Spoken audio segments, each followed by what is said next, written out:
Hello BSc same 6ના વિદ્યાર્થીઓ, આપણે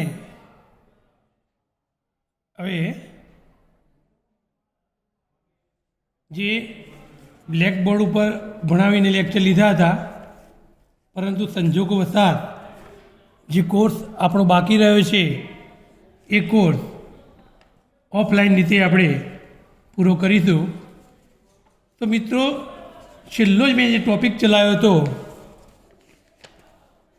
રાસાયણિક ગતિશાસ્ત્ર યુનિટ 3ની અંદર, એટલે કે કેમિકલ કાઇનેટિક્સની અંદર, એ ટૉપિકમાં ત્રિઆણ્વિક પ્રક્રિયાઓનો છેલ્લો ટૉપિક મેં તમને અભ્યાસ પૂર્ણ કર્યો હતો.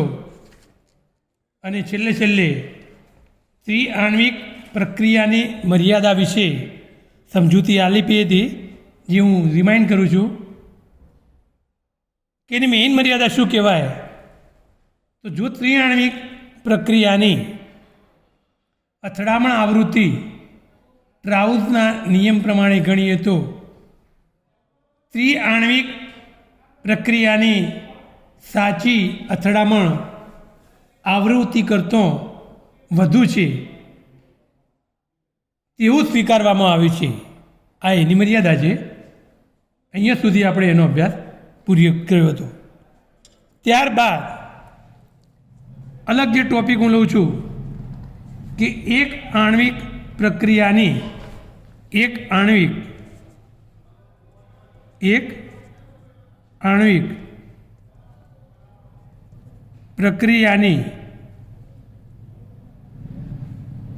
કાર્યરીતિ માટે લિન્ડરમેનનો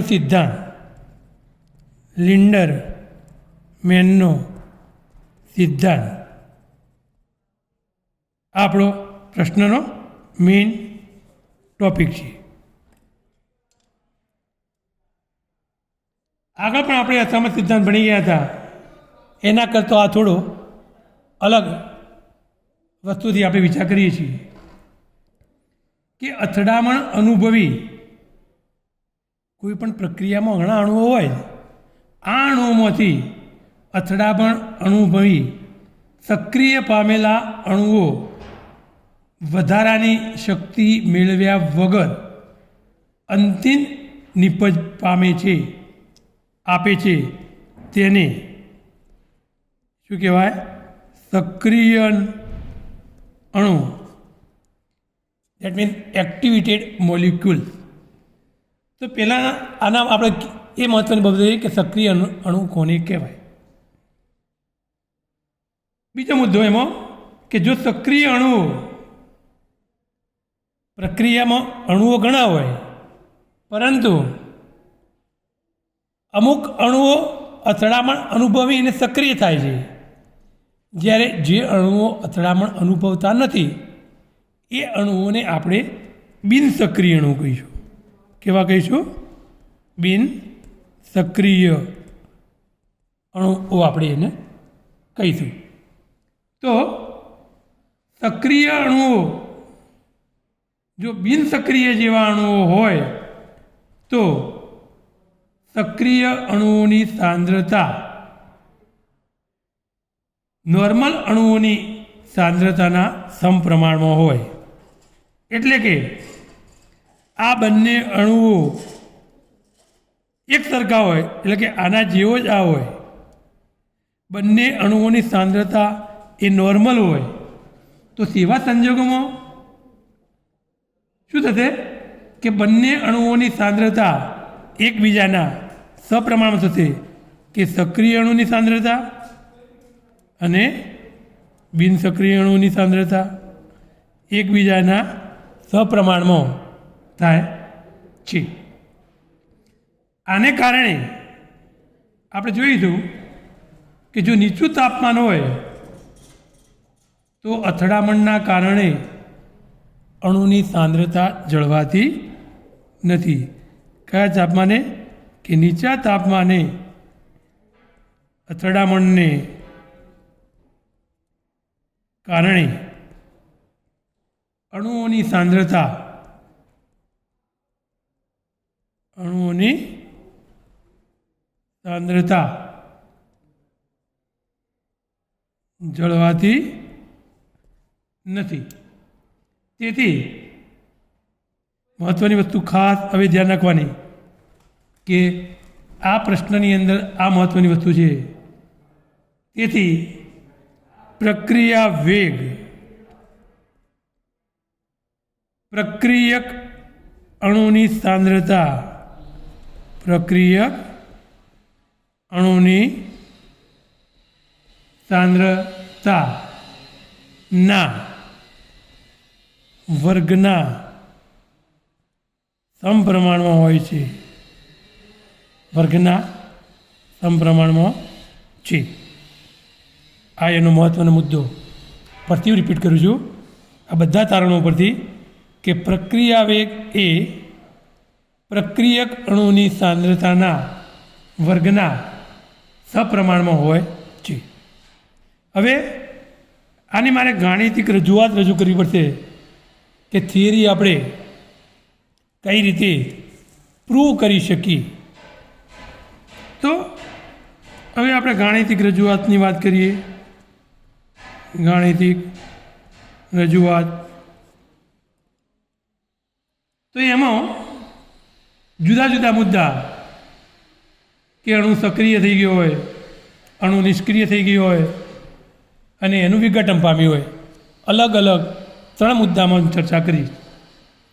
તો પહેલો મુદ્દો એ કે હું લઈ રહ્યો છું કે અથડામણથી અણુની સક્રિયન થવાની પ્રક્રિયા. અથડામણ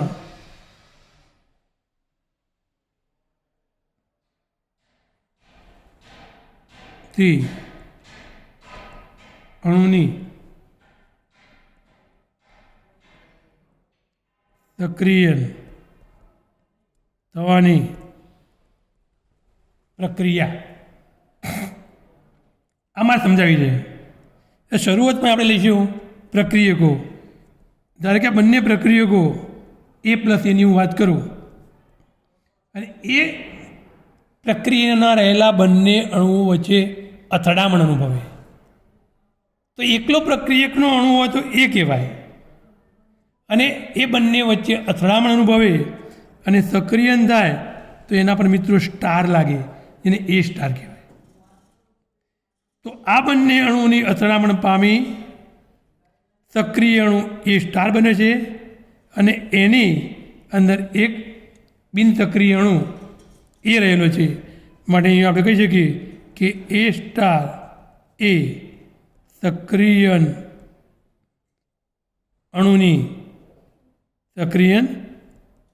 અણુની સાંદ્રતા અથવા અણુ કહી શકીએ. અને આને આપણે શું કહી શકીશું? પ્રક્રિયકો. તો આ પ્રક્રિયકો છે, આ નિપજો છે, બંને વચ્ચે પ્રક્રિયા થાય અને એ પ્રક્રિયાનો જે પ્રક્રિયા વેગ એને આપણે K1 દર્શાવી શકીશું. દેટ મીન્સ પ્રક્રિયા વેગ K1 અથવા સક્રિયન વેગ જે લખી શકાય. સક્રિયન વેગ પણ લખવું હોય તો સક્રિયન વેગ, બધી વસ્તુ એક જ છે. તો આપણે બતાવી દીધા કે અણુની સાંદ્રતાના વર્ગના સમપ્રમાણમાં હોય. કયા અણુની? પ્રક્રિયક અણુ. અહીંયા પ્રક્રિયક કયા છે? A અને A. A અને A તો બંને એ છે. તો આમ ખરેખર સપ્રમાણમાં ચલે છે, તમારે સક્રિયન લગાવવું પડે. વેરી દે ચલે છે અને લખાય એની સાંદ્રતા અને એની સાંદ્રતા. બસ ચલે છે મિત્રો, નિશાન કાઢી નાખવું છે એટલે એની જગ્યાએ બરાબર લખી દઉં અને K1 આપેલું છે મેં અહીંયા, તો K1 = A નો સ્ક્વેર. આ ને હું સમીકરણ નંબર 1ની હું વાત કરું છું. બીજો મુદ્દો મિત્રો આપણે લઈશું કે અથડામણથી અણુનું નિષ્ક્રિયન એટલે કે બિનસક્રિય કેવી બને છે. ઉપર સક્રિયન બની ગયું આ અને હવે નિષ્ક્રિયન કે અથડામણથી અણુનું બિનસક્રિયન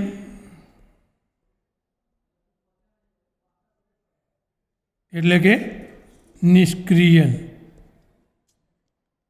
તો ઉપરની પ્રક્રિયાથી હવે નીચે પ્રક્રિયા સમજાવીએ કે ઉપરના પ્રક્રિયામાંથી પ્રક્રિયકો બંને થઈ અને એક જ સક્રિય બનતો હતો અને એ નિષ્ક્રિય સાથે પ્રક્રિયા કરતું હતું. દેટ મીન્સ આની પ્રતિગામી પ્રક્રિયા આની પુરોગામી પ્રક્રિયા છે, એનો પ્રક્રિયા વેગ K1 લઈ લીધો છે, અથવા સક્રિયને કહી શકીએ. પ્રતિગામી પ્રક્રિયાના નિપજોમાંથી પાછું શું બનશે? પ્રક્રિયકો. નિપજોમાં કઈ છે? એ સ્ટાર અને એ. તો એ સ્ટાર પ્લસ એ પ્રક્રિયા વેગ હું K2 લઈ લઉં અને બંને બિનસક્રિયન એટલે કે એ બનશે. તો ઉપર પ્રમાણે જે સક્રિય વનવેગ લઈ લીધો છે, નીચે પણ આપણે સક્રિયન વેગ લઈ લઈએ કે સક્રિયન વેગ ચલે છે પ્રક્રિયકોની સાંદ્રતા સપ્રમાણમાં. એટલે અહીંયા મિત્રો બંને પ્રક્રિયકો આ હતા. ક્યારે? સક્રિયન થવાની પ્રક્રિયા માટે. જ્યારે બિનસક્રિયન થવા માટે બંને પ્રક્રિયકો એ સ્ટાર અને એ આવ્યા, એટલે સક્રિયન વેગ એ સ્ટાર અને એ બંને જ પ્રક્રિયકો. તો એ પ્રમાણે સક્રિયન વેગ આપણે જોઈશું એ સ્ટાર અને એ લઈએ તો બરાબર વેગ હું K2 લઈ લઉં છું અને એ સ્ટારની સાંદ્રતા એની સાંદ્રતા. દેટ મીન્સ સમીકરણ બંને આ બંને સમીકરણો આપણે અહીંયા પુરવાર કર્યા. એક સક્રિય થવા માટેની અથડામણથી સક્રિય થવા માટે, બીજું અથડામણથી નિષ્ક્રિય થવા માટે. કોઈ પણ પ્રક્રિયામાં પ્રક્રિયકના બંને અણુ અથડામણ અનુભવે છે ત્યારે એક અણુ સક્રિય થાય છે અને એક બિનસક્રિય થાય છે. આની પ્રતિગામી પ્રક્રિયા નીચે પ્રમાણે છે. તો બિનસક્રિય અણુ અને સક્રિય અણુ વચ્ચે પ્રક્રિયા થાય તો બંને અણુ એ પોતે બિનસક્રિય બને છે, એની વાત કરીએ. ત્રીજો મુદ્દો આપણો એનો એ લઈ લઈશું કે અણુ નિષ્ક્રિયન થવાનો વેગ એ સક્રિયન થવાના વેગ કરતો ઓછો હોય. આ ખાસ તમારે યાદ રાખવું પડશે કે અણુ સક્રિયન થવાનો વેગ નિષ્ક્રિયન થવાનો વેગ અણુના સક્રિયન થવાના વેગ કરતો ઓછો હોય છે.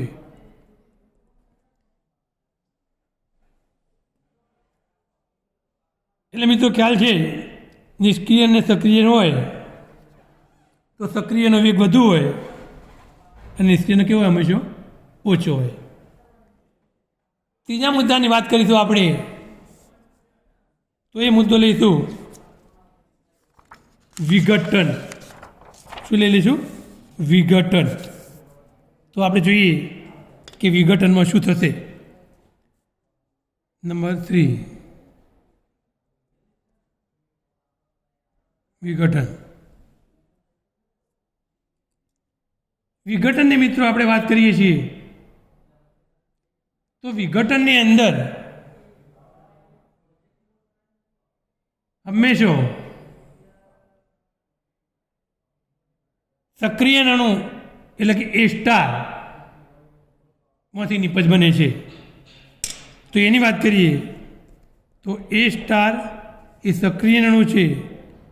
જો આનો અચાનક K1 લીધો, આનો K2 લઈએ તો આનો મિત્રો આપણે K3 લઈ લઈશું અને એમાંથી નિપજ બને છે જેનો પ્રક્રિયા વેગ કે સક્રિયન વેગ આપણે જોઈશું કે K3 અને A સ્ટાર કો તો સક્રિયણ વેગ સપ્રમાણ એ પ્રક્રિયકોની સાંદ્રતાના સમપ્રમાણ. તો એના પ્રમાણે આ સમીકરણ નંબર 3 આવી ગયું. તો આના 3 મુદ્દા સક્રિયન, બિનસક્રિયન અને વિઘટન આ ત્રણોના સમીકરણ 1, 2 અને 3 પરથી જ્યારે આ પ્રક્રિયા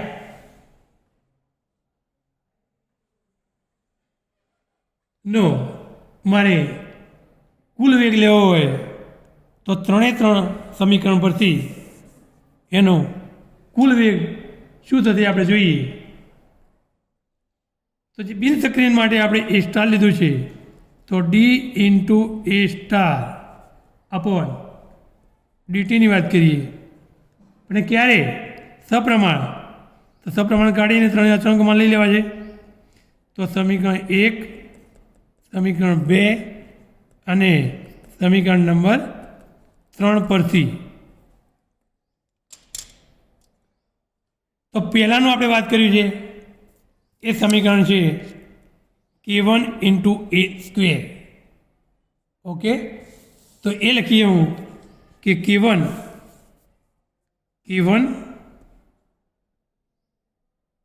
ઇન્ટુ A સ્ક્વેર. બીજી વાત કરીએ તો બીજામાં જે આપણે લીધું છે કે K2 A અને A સ્ટાર. ત્રીજાની વાત કરીએ આપણે લીધું છે કે K3 ઇન્ટુ A સ્ટાર. આ 1, 2, 3નો સમન્વય જે આવ્યો અને એનું એક નવું સમીકરણ બન્યું. પરંતુ A સ્ટાર એ બિનસક્રિય છે, નિષ્ક્રિય છે. કેવો છે આ? બિનસક્રિય અથવા નિષ્ક્રિય છે.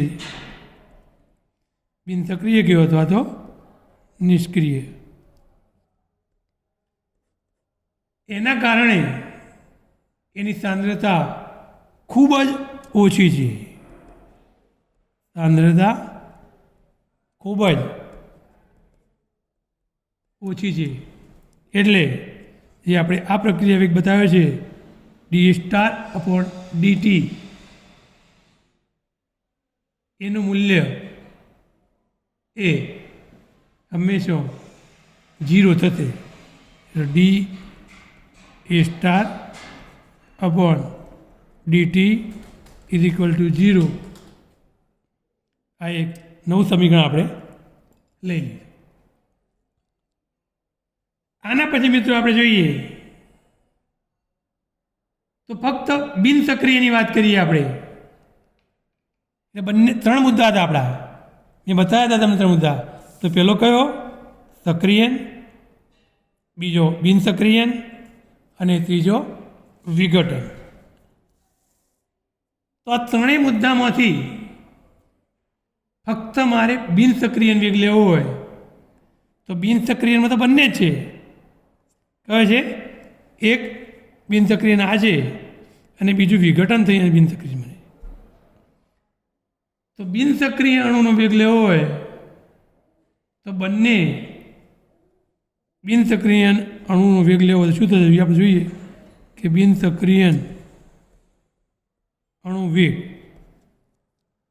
આપણે વાત કરીએ તો એના બરાબર સમીકરણ 2 વત્તા સમીકરણ 3. તો એની વાત આપણે કરીએ છીએ સમીકરણ 2 અને 3. તો 2 અને 3માં શું થશે? 2 આપણે લીધો છે કે K2 A star into A. તો K2 A સ્ટાર અને A. સમીકરણ 3 વિઘટન વખતે એ પણ આપણને ખ્યાલ છે શું છે? K3 A સ્ટાર એટલે હું લઈ લઈશ K3 ઇન્ટુ A સ્ટાર आ एक नवुं समीकरण हूँ 4 लई लऊं छुं। तो हवे ज्यारे प्रक्रिया संतुलन में थशे, प्रक्रिया संतुलन में थशे, ते संतुलन दरमियान एक कि जे आपणे सक्रिय अणुनी प्रक्रिया लेता था अने 4 ए बंने बिन सक्रिय अणुनी प्रक्रिया लेता था। ए बंनेनो वेग सरखो थशे माटे आपणे जोईए कि समतोलन समय शुं थशे। समतोलन समय 1 इज इक्वल टू 4 एटले कि वेग समान बनशे, वेग समान बनशे। तो एक तो आपने ख्याल है ऊपर जણાવ્યા प्रमाणे K1 इंटू आप लईशू ए स्क्वेर बराबर 4 जे आपणे अहींया लई लीधुं छे ए हूँ लखी दऊं छुं। तो K2 a star A plus K3 into A star. आने गाणितिक प्रक्रिया करी अने आपणे बिन सक्रिय अणुनी जरूर है। तो बिन सक्रिय अणु ने हूँ सूत्रकर्ता बनावीश, एने हूँ सूत्रकर्ता बनावी दूँ। तो सूत्रकर्ता कई रीते बनावी दे जोईए आपणे कि अहींयो पण ए स्टार है, अहींयो पण ए स्टार है।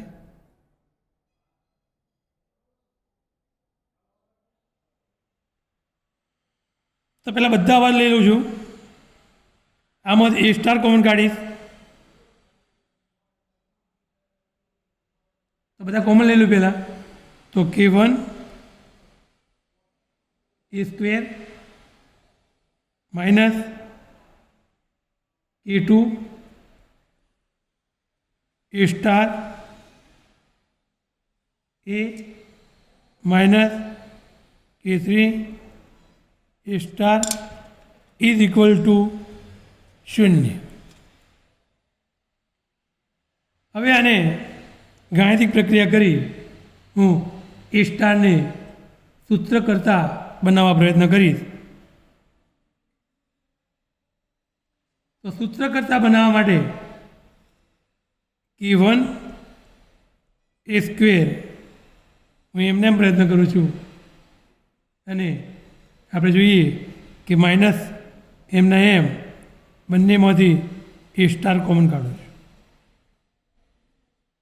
છું। કૌંસમાં ચકડે કૌંસ લખી દે, બંને ભૂલ ના પડે એટલા માટે કૌંસમાં એ સ્ટાર કોમન કાઢ્યો એટલે શું થશે K2 અને એ K2 એ માઇનસ બહાર નીકળી ગયું, નીચે પ્લસ થઈ જશે A3 बराबर हूँ 0 ले लूँ। ओके, पाची आ बधी वस्तु ने बार ले जाऊँ माइनस टू प्लस थी जैसे। तो K1 ए स्क्वेर बराबर ए स्टार छकड़िया कौंस में K2 ए प्लस K3 ए। तो ये स्टार ने सूत्र करता बनाओ आ अँ पाछा आई जैसे गाणितिक प्रक्रिया आप जोईए। तो ए स्टार एमने एम ऊपर K1 a square एमने M K2 any सांद्रता प्लस अचांक K3 અને જે આ સમીકરણ આપણું આવી ગયું એ સમીકરણ હું ધારો કે 5 લઈ લઉં, સમીકરણ 5 લઈ લઉં। આ સમીકરણ ઉપરથી પ્રક્રિયા વેગ એ જો સક્રિય અણુઓની સાંદ્રતાના સમપ્રમાણમાં હોય તો જો પ્રક્રિયા વેગ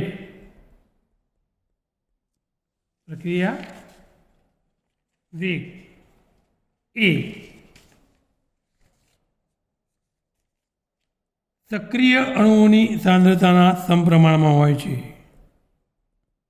સક્રિય અણુઓની સાંદ્રતાના સમપ્રમાણમાં હોય છે માટે વેગ v is equal to dx by dt બરાબર આપણે સક્રિય અણુની વાત કરી છે તો K3 A સ્ટાર જે વિઘટનથી મળ્યો હોય એ સમીકરણ નંબર હું 6 આપી દઉં છું.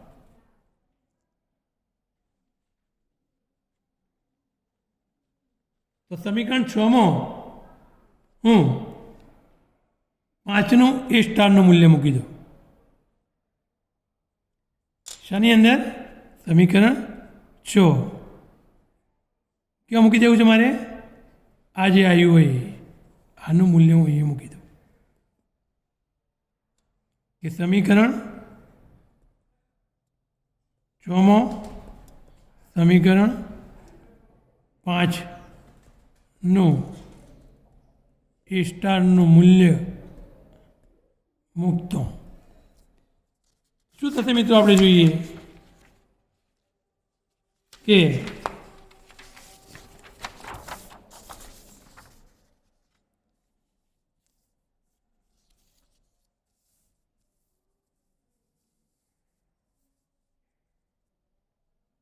V is equal to V is equal to V is equal to dx by dt બરાબર આજે K3 મેં એમને એમ લખ્યો અને એ સ્ટારની જગ્યાએ ઉપર લખી દીધું તો K1 એની સાંદ્રતાનો વર્ગ અપોન K2 એની સાંદ્રતા પ્લસ K3 સમીકરણ નંબર હું 7 આપી. આ 7મા સમીકરણ પછી મારે આની બંને તાપમાનો ઉપર ચર્ચા કરવી છે કે ઊંચા તાપમાને શું થાય અને નીચા તાપમાને શું થાય. તો મિત્ર હવે હું વાત કરીશું ઊંચા તાપમાને શું થશે. ઊંચા તાપમાને કે ઊંચું તાપમાન હશે તો એક આણ્વિક પ્રક્રિયામાં ભાગ લેતા પ્રક્રિયકનું દબાણ કે સાંદ્રતા વધારે હોય તો દબાણ કે સાંદ્રતા વધારે હોય તો K2 ગ્રેટર દેન K3 એટલે K2નું મૂલ્ય K3 કરતો ઘણું બધું વધારે હશે અને ઘણું બધું વધારે હોય તો મિત્ર હું આને અવગણી નાખું છું. એને હું અવગણી નાખું છું. એટલે જે સમીકરણ 7 આપણે આની અંદર હું K3નું મૂલ્ય અવગણી નાખું કે સમીકરણ 7માં K3નું મૂલ્ય અવગણતો એની વાત કરીએ આપણે અવગણી કાઢીએ તો બાકી શું રહેશે આમાં કે V is equal to dx by dt બરાબર K1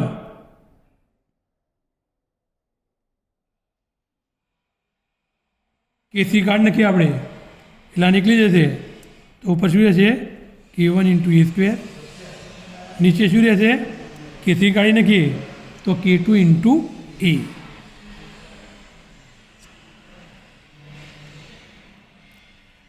બંને મિત્રો સરખા આવી ગયા તો અહીંયા એ છે, અહીંયા એની સાંદ્રતા નંબર છે, બંને ઉપર જે એક જતા રહેશે અને K1 અને K2નો નવો અચળાંક જે બનશે એ અચળાંક આપણે લખીએ તો V બરાબર K1 અને K2 નવા અચળાંકને હું K ડેશ નામ આપી દઉં છું અને ઉપર જે જતો રહેશે એ શું થશે એ થશે. તો V is equal to K dash into A. આ જે નવું સમીકરણ આવી ગયું આપણું એ સમીકરણને હું 8 નંબર આપી દઉં છું. તો આના પરથી અહીંયા એની સાંદ્રતા ઉપર કોઈ પણ ગુણક નથી, 1 2 કે 3 કોઈ નથી, એક તો ગણ્યા જ, એક તો હોઈ શકે, 2 કે 3 નથી. એટલે આ પ્રક્રિયા ઉપર એ પ્રથમ ક્રમની બને છે દબાણ વધતો. તો મહત્ત્વની વસ્તુ આમાં એ સાબિત કરી કે ઊંચા તાપમાને પ્રક્રિયક અણુની સાંદ્રતાના સમપ્રમાણમાં હોય છે અને દબાણ વધતો પ્રક્રિયા પ્રથમ ક્રમની બને છે.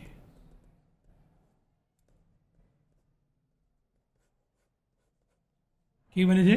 પ્રથમ ક્રમની. ક્યારે? આ મેં વાત કરી મિત્રો ઊંચા તાપમાને.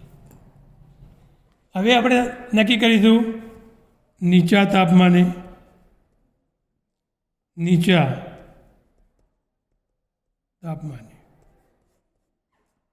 આમાં એક તો આપણે પૂર્વા કરી દીધું છે કે ઊંચા તાપમાને પ્રક્રિયા વેગ એ પ્રક્રિયક અણુની સાંદ્રતાના સમપ્રમાણમાં છે. આ પ્રક્રિયા વેગ V એ પ્રક્રિયક અણુની સાંદ્રતાના સમપ્રમાણમાં છે. કેમ કે હું K ડેશ કાઢી નાખું છું તો શું થશે? V ચલે છે એ, અને V ચલે છે એ આપણને બતાવે છે કે પ્રક્રિયા વેગ V એ પ્રક્રિયક અણુની સાંદ્રતાના સમપ્રમાણમાં હોય છે. એટલે આ ઊંચા તાપમાનની વાત કરી. એવું ને એવી સમજૂતી મારે નીચા તાપમાને આપવાની છે. તો નીચા તાપમાને શું થશે? એક્ઝેક્ટ એના અંદર K2 ગ્રેટર દેન K3 હતું, આનાથી ઊંધું થશે કે એક આણ્વિક પ્રક્રિયામાં ભાગ લેતા પ્રક્રિયકનું દબાણ અથવા સાંદ્રતા, પ્રક્રિયકનું દબાણ અથવા સાંદ્રતા ઓછી હોય છે. તેથી હવે બતાવી દઈશું કે K2 લેસ ધેન K3, એટલે ઊંચા કરતાં નીચાનો એક્ઝેક્ટ ઉલટું. તો જે રીતે પહેલામાં આપણે K3ને અવગણ્યો હતો, આના અંદર આપણે શું અવગણીશું? K2ને અવગણીશું. કે આ સમીકરણમાં એ જ સમીકરણ કે સમીકરણ 7. તો સમીકરણ 7 K3ની સાપેક્ષ K2ને અવગણતો શું થશે? આપણે નક્કી કરીએ આ સમીકરણ પરથી. તો એ સમીકરણ V બરાબર dx/dt બરાબર એના અંદર જ આપણે K2ને અવગણી દઈશું. તો ઉપર તો K2 છે નહીં, હું લખી દઉં છું K3 K1 એ સ્ક્વેર. નીચે K2 છે એ અવગણી કાઢો.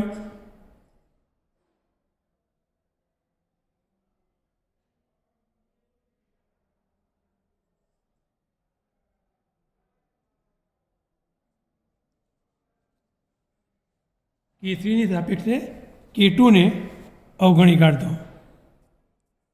એટલે K2ને આપણે અહીંયા અવગણી કાઢીશું અને જે બનશે એ સમીકરણની આપણે વાત કરીએ અહીંયા તો K2 એ અને K3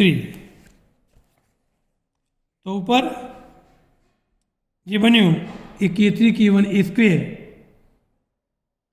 અને નીચે K3 ઇન્ટુ એ સોરી K3 એમને એમ રહેશે K3 એ K3 K1 એ સ્ક્વેર ઇન્ટુ K3 રહેશે. બંને K3 જતા રહેશે.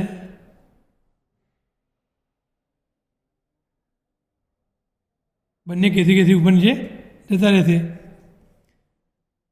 તો K1 અપોન K2ની મેં અવગણી કાઢ્યો છે તો ફક્ત એ K2ની અવગણી કાઢે મિત્રો અહીંયા એટલે એની સાથે એને પણ અવગણી કાઢ્યો કહેવાય. એટલે K2 અને એ બંને જતા રહ્યા અને ફક્ત રહેશે K3. ઉપર નીચે K3 પણ મેં કાઢી નાખ્યો છે એટલે જે બાકી રહેશે K1 ઇન્ટુ એ સ્ક્વેર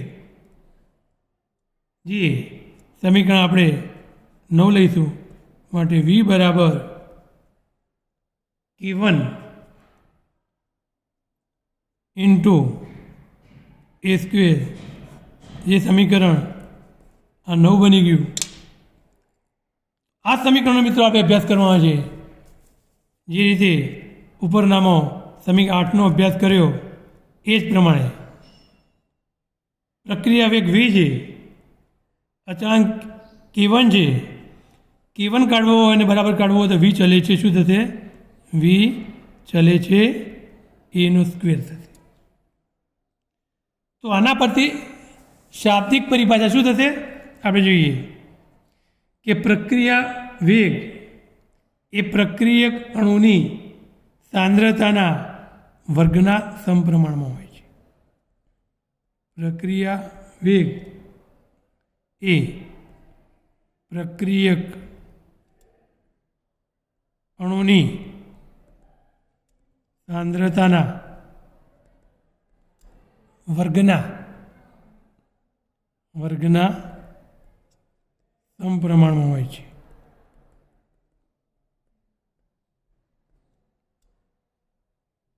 અહીંયા મિત્રો વર્ગ આવી ગયો. આપણે જોઈએ I2 છે અને આ વર્ગ આવી ગયો.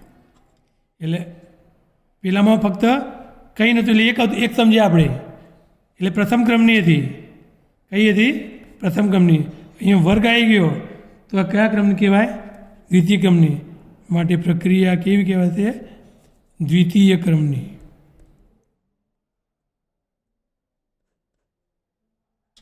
આમ લિન્ડરમેનના સિદ્ધાંત ઉપરથી ઊંચા તાપમાને એ પ્રથમ ક્રમની પ્રક્રિયા કહેવાય છે અને નીચા તાપમાને એ દ્વિતીય ક્રમની પ્રક્રિયા આપણે કહીએ છીએ. તો લિન્ડરમેનના સિદ્ધાંતના અભ્યાસ પરથી આપણે તારણ કાઢી શક્યા કે એક આણ્વીય પ્રક્રિયા કહેવાય એ એક આણ્વીય પ્રક્રિયા પ્રથમ ક્રમની છે કે દ્વિતીય ક્રમની છે એ આપણે ત્રણ જુદા જુદા મુદ્દાઓ એના કે પ્રથમ મુદ્દો આપણે બતાવી દીધો છે. કયો બતાવ્યો હતો? હું તમને એના અંદર રજૂ કરેલો બતાવેલો છે આપણે. તો એ છે સક્રિયન, બીજો અણુ એ બિનસક્રિયન અને ત્રીજો અણુ એની વિઘટન. આ ત્રણેય મુદ્દા પરથી આપણે આ સિદ્ધાંતની તારવણી કાઢી શકીએ કે ઊંચા તાપમાને પ્રક્રિયા વેગ એ પ્રથમ ક્રમની પ્રક્રિયા બતાવે છે, જ્યારે નીચા તાપમાને એ દ્વિતીય ક્રમની પ્રક્રિયા બતાવે છે.